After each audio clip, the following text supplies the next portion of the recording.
Hello, ladies and gentlemen, my name is TB Skyn, and we must all have been good little boys and girls because, Santa Riot have decided to give us another present, another comic centered around their characters, which helps to expand their narratives, expand their characterization, and expand the world building of League of Legends. This is something I have been asking them to do for ages, and as I said when I talked about Darius Blood of Noxus, and as I've said when I talked about Nami Into the Abyss, I want them to do more of this, I want them to do it consistently, and I want them to build up a huge library of these comics that starts to build on who these characters are outside of just their lore stories and whatever occasional video that Riot are nice enough to put out. This is exactly what I've wanted Riot to do for ages, and I want to give them prop for doing it.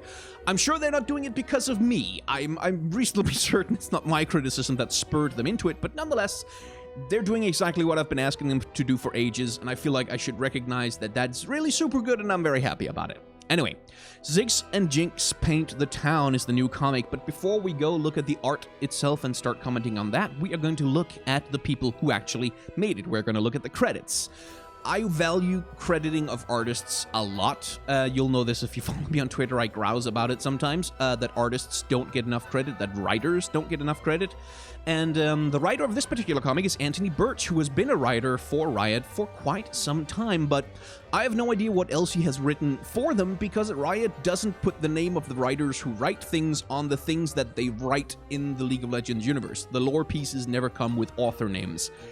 Please stop doing that, Riot, and put the names on them so I can criticize stuff and chat to them about it and you know, understand the context of the thing you're making me read. That's beside the point right now, though, because the artist, colorist, and cover is done by Fabio and Dave Stewart. As usual, I have not looked up the artists previous to reading this comic. I've not looked into their bibliography. I have not looked into their body of work because I want this thing to understand it on its own in the context of League of Legends. I'd rather not sit around and think about it in the context of the general body of work of these artists. The letterer is Jacob Bassel. The variant cover artists are Tula, Lotay, and Bengal. The editor is Ellie, Pyle. The art director is Canete, who you should absolutely follow on Twitter. He posts some fantastic doodles and pieces of artwork on there. The production artist is Gabriela Downie. The logo design is by Idette Winecoor, and with the special thanks to Mark Wade. Credits thus out of the way. Let's have a look at the thing itself.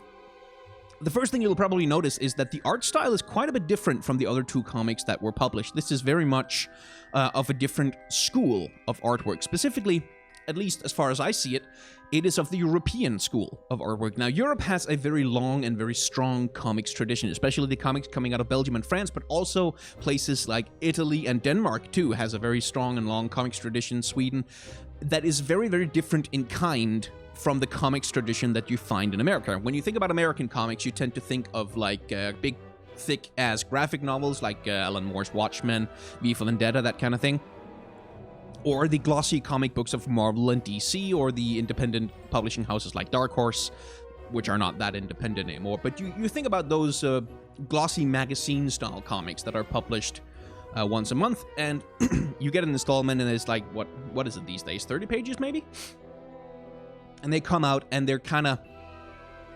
I don't want to say they're disposable, but they are very much a product that's meant to be produced, consumed, produced, consumed. Whereas European comics are... I'm not going to be a pretentious jerk and say, oh, they are of a higher class and quality, but they are meant to be consumed in a different way. The European comics that I'm talking about specifically are the big album comics. If you think about something like Tintin, or the Valerian comic, or... what's the one I'm thinking about?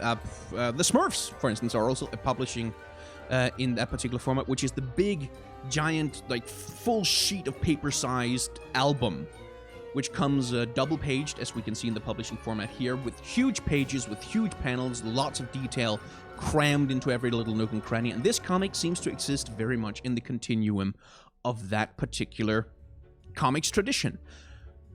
And that's where my problem with this comic lies. Like, if I have a criticism, a primary, main, big criticism of this comic, it is that it's running into a problem that European comics have been struggling with for a while, and that is that European-style big album comics are not very well suited for publishing on the internet, or at least traditionally they've been problematic in that aspect, because look at what we've got on screen here. We have got 2 pages side by side each panel is absolutely bursting with detail and with expressions and with little things hidden in the margins.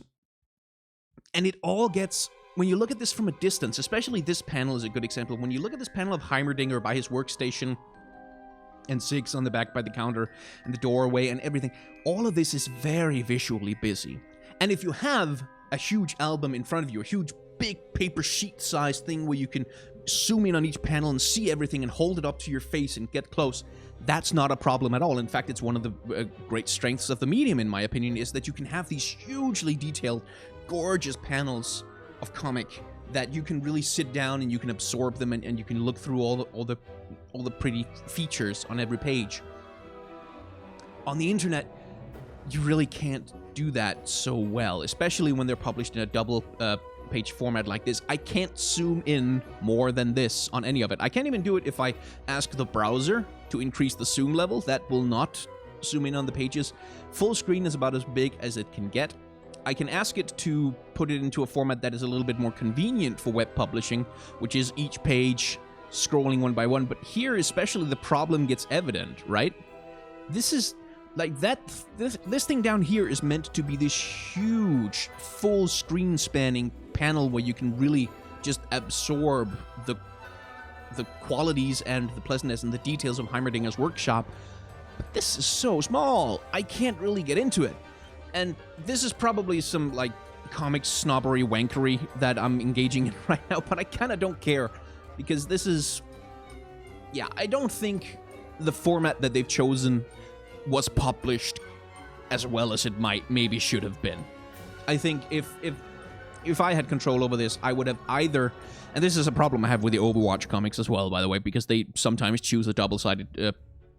publishing format as well. They handle it a little bit better in some other ways, but that's besides the point. If I had control over this, I would have liked it to have an option where I can do this scrolling format, but then every single page all the way down becomes at least as wide as the cover page up here, because this is just too small. It's too small. I want to go in close. I want to see what's going on, and I can't, not at this size. And I'm sure there's considerations about how people's resolutions are, and it has to work on mobile devices or whatever, but nonetheless, I'm stuck with the problem that the publishing format for this thing isn't really what I would like it to be. Anyway, that's all some very sort of esoteric, outside of the point nonsense blabbing that maybe is not interesting to everybody. It's certainly interesting to me, which is why I'm doing a video about it on my channel, so sue me. The primary conceit of this comic has to do with the exploration of, I think, two things. First of all, how yordles function in interaction with human society, specifically that they use magic to conceal themselves so as to avoid being murdered by vengeful humans who are apparently scared of yordles. And it's also about exploring, shall we say, JINX's particular relationship with the world, with her conscience, with her own inner life. And it does this in some interesting ways. Now, first of all, let me say, for all the grousing I've done about the way that the art is published, the art is absolutely gorgeous. Now, it's not really an art style that I'm super fond of, I have to be honest. And it's probably because I grew up with European comics, and I found a lot of them to be kind of just not my deal, so I have kind of a negative association with this particular style of artwork. Nonetheless, it is gorgeous. Like, from a technical perspective, these pages are just gorgeously made. Look at the ways in which they use color, for instance.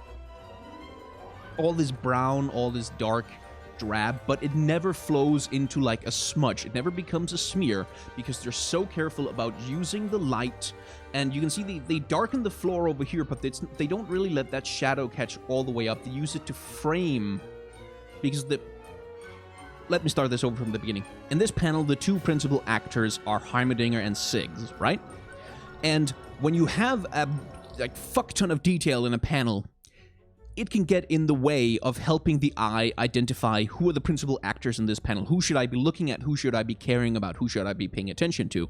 But what the artists have done in this particular instance is they have used all the clutter and all the detail to frame an empty space, a functionally empty space between Heimerdinger and Ziggs. We have this little oasis where there's a little bit of stuff in the background, but primarily this space here is filled up by Ziggs here pointing an accusing finger at Heimerdinger, and Heimerdinger here waving a dismissive hand at Ziggs. Nothing really interferes that much with it, but all around the edges, everywhere around the perimeter of this panel, details are slathered on, and the floor is darkened with these dark sort of ink spatter shadows, but nothing interferes with the clean space that is necessary to establish the connection between these two characters. So you get a panel that is very busy, but one which is not distracting. And that is really freaking hard to do, especially when you're working with such a detailed art style. Getting that cleanliness of interaction can be really hard. A lot of artists struggle with it. A lot of artists screw it up. I've screwed it up in the past. It is difficult, but they manage it. Another slightly clever thing, or rather clever thing, in fact, that I quite liked is that anytime that Ziggs and Heimerdinger are in their human forms, at least in these early panels, you can always see there's a little bit of a sparkle just kind of flickering around them. Just a little bit of a sparkle, indicating to us, oh, they're using this magic device to stay human. And it was quite disconcerting, by the way. When I first read this without actually knowing what I was doing, and I looked at this, that's Ziggs, right? But what the hell does he, why does he look like the Oompa Loompa from hell? Like, he looks like an Oompa Loompa who has a gaming YouTube channel, right? That was disconcerting to me. And then we have this reveal where they transform into their actual Yordle forms, and that worked very well for me, because this is just so disconcerting. There's something so wrong about this. And that's when I realized, oh, they've been indicating this. They've been indicating the sparkle around them, which is then, and the sparkles tend to be of a yellow color, and the poof, when they transform, is of a yellow color, so there's this color cohesion between the magic effect that keeps them transformed into a human form, and the actual poof when they transform back. And this continues into here as Ziggs runs out into the city. You can see this magical poofy effect is always around him until JINX forcibly dispels it by virtue of just being crazy enough to see through it, apparently. Another thing, by the way, this panel right here is nothing but detail, right? We talked about that. We talked about how it was impressive how they kept this extreme cleanliness of space between two characters in an extremely cluttered environment. The opposite of that is, for this panel, we don't need the environment. We don't need to establish where they are, how Heimerdinger interacts with the workshop, that Ziggs is a little bit too short to reach over the counter, so he has to step on a stool. Here, all we need is the character interaction. We need to understand how these characters relate to each other.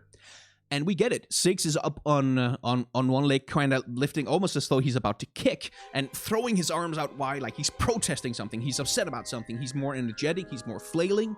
He uses bigger body movements, whereas Heimerdinger is all closed off, right? He's crossing his arms. He's leaning forward over Ziggs. He's lording over him in a literal sense, leaning forward also on one leg because he's still a Yordle.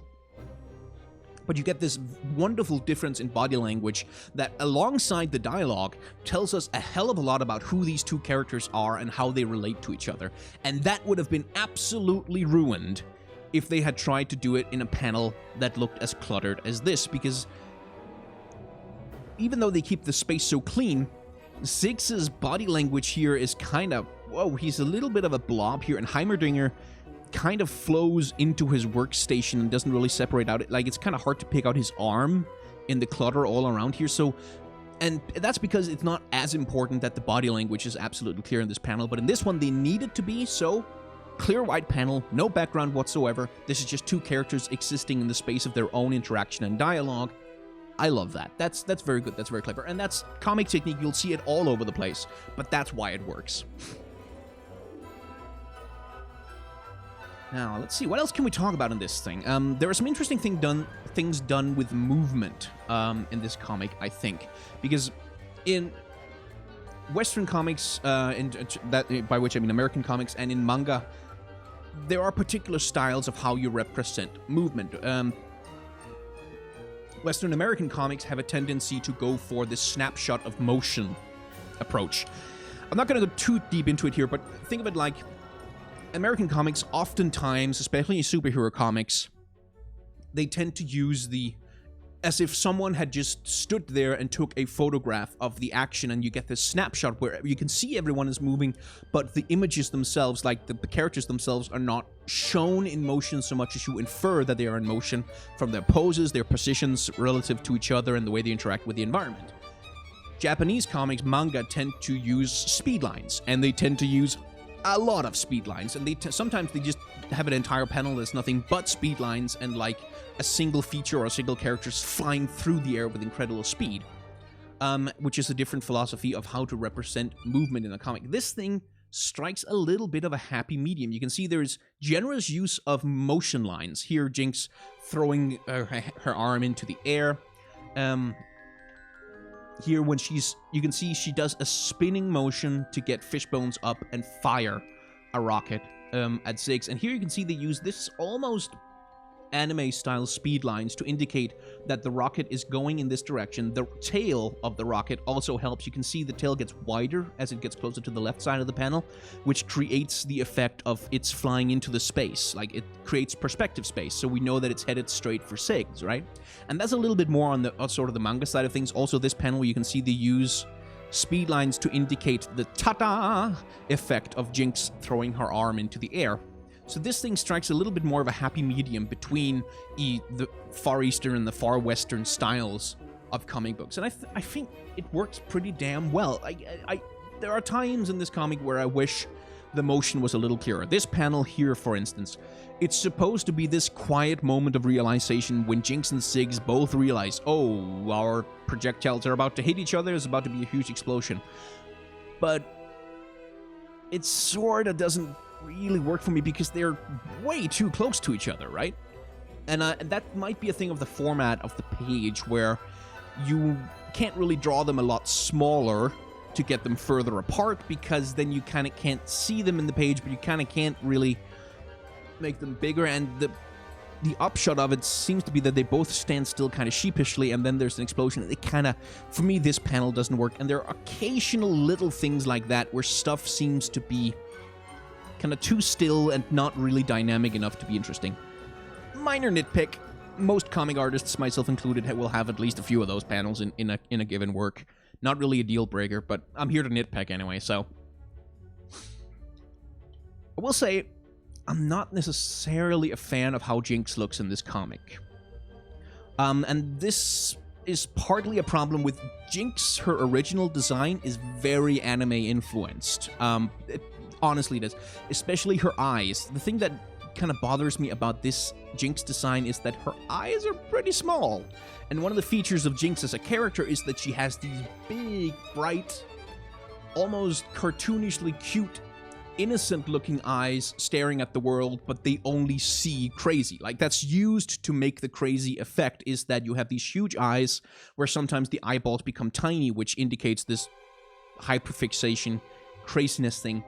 And in this particular art style, they kind of try to do it, but it doesn't really work. And another thing that kind of bothers me is that, whereas Ziggs in particular, because he is a Yordle, and other characters as well, get to have grand expressions, like really excessive, deformed expressions, where they really just mess with the anatomy of the face, which I quite like.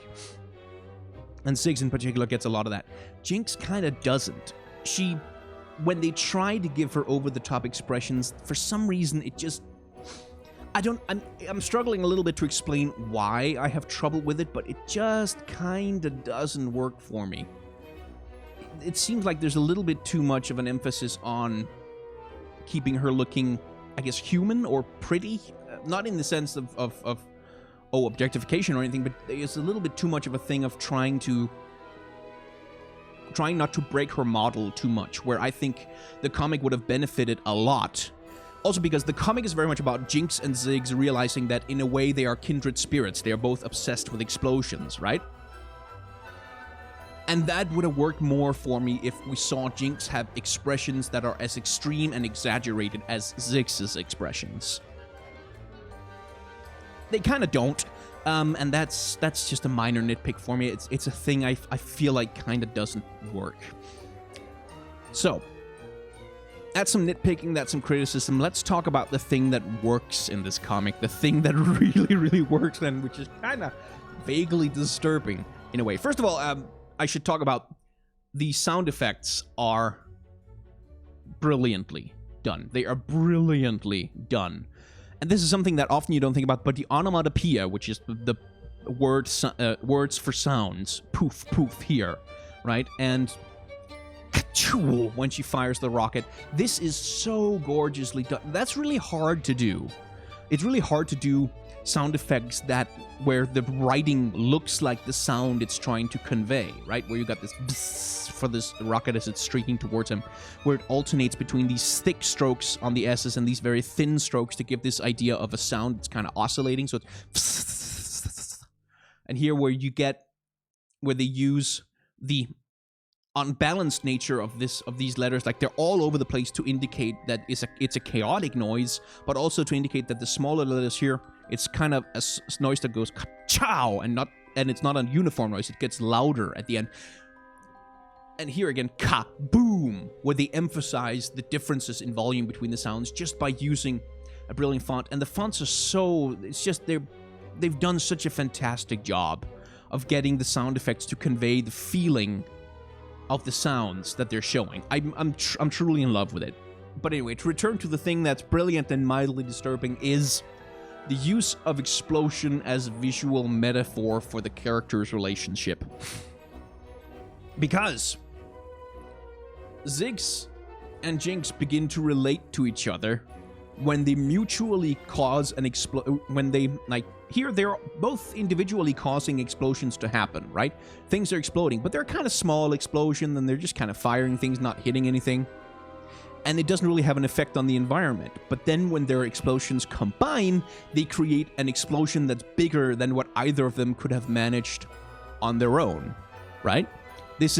And that's a beautiful metaphor for the relationship that they're building up, in that they egg each other on, they empower each other, they feed off each other's energy and obsessiveness. And that's really well done. That's very cleverly done to show why their relationship works. And then, of course, Anthony Burch, the writer, has to go and make us just a little bit uncomfortable by having Jinx say, "Was it good for you?" Because, as you know, explosions can also be metaphors for, like, another type of thing that happens in relationships between people. Like a physical thing. A sexual thing. That's just something very...